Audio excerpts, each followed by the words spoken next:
Hey guys, welcome to Quantum Leap Growth. Across the globe, different civilizations have been trying to teach us do not have fear. The Bhagavad Gita, the Bible. In the Bible, it mentions do not have fear more than 300 times. The Tao Te Ching, the Ethiopian proverb, says that fear is the only darkness, meaning that fear clouds judgment and hides possibilities. In this episode, we are going to talk and understand what fear is and letting go. If you're watching this video, I would like you to know that you have full control of your destiny and you would be more unstoppable if you were to act despite the fear that resides within you. Firstly, I would like to explain what fear is and some of the social conditioning that helps maintain these fears from childhood to adulthood. What is fear? Fear is false evidence appearing real. Now, I would like to explain this in much more simpler terms. Imagine that we are in a restaurant. There's a 2-year-old in our family playing on top of the coffee table. They're loud, they're cheering, they're doing whatever it is that 2-year-olds do when they're 2-year-olds and playing on top of a coffee table. The whole restaurant stops, looks at the parents and tells the parents that they should teach their kids how to act.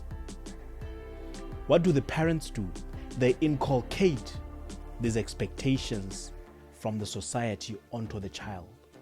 Now the child learns that they should not speak up, they should not act up because they will be embarrassed. The child does not care about the coffee or the table. They just wanted to express themselves as authentically as possible, to play, to be loud as possible. As time goes on, the child progresses from being a 2-year-old to becoming a 10-year-old. Now they are in a situation where they are in a class and they are asked, what do you want to become when you grow old? Now the 10-year-old says they would like to become a pilot. The teacher immediately puts down the child's dreams and tells the child that no, you cannot be a pilot because you don't have anyone in your family who's going to become a pilot, so you don't have anyone that you can learn directly from. The child in this case learns that they shouldn't dream too big. They should not go for certain careers because they are not good enough. Going on, the child grows, becomes an adult, and learning all these expectations from societies. Now the child is 24 years old in a corporate environment. They are being treated unfairly.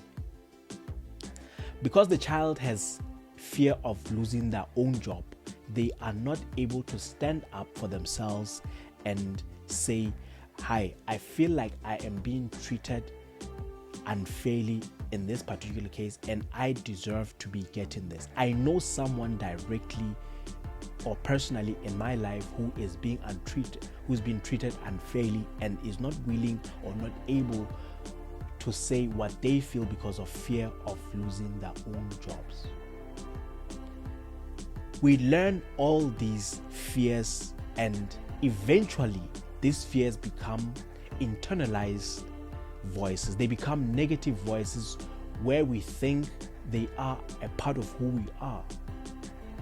You are not good enough. You shouldn't go for that career because you are not good enough. You shouldn't chase your dreams because you are not good enough. You cannot achieve the certain goal because you are not from a certain family. You shouldn't speak too loud. You're going to be embarrassed. These become normal voices that we think are part of us. We've been taught from an early age to adulthood to think and to act a certain way. We've been given a script of how we should lead our lives, how we should actually act in our lives, and not knowing where the script is coming from. The previous generations have been getting the same script. You shouldn't go after this, you shouldn't do this, you should be fearful of being embarrassed, you should be fearful of failure. And that's what we learn in school. Failing once means that you are a failure, which attaches into your soul, becomes something that you are afraid of. I have a question that boils deep down into my blood. What did you want to become before they told you, before they gave you a script for you to become who they wanted you to be? I would like to leave you with one message.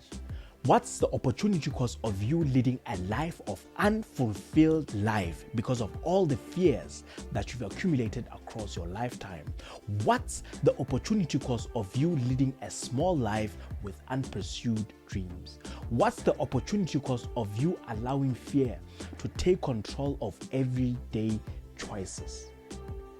I would like you to think about this personally, what it means to you, and write down all the fears that you have. Think about them. Think about all the experiences that associate those fears to you or with you, and think about it logically.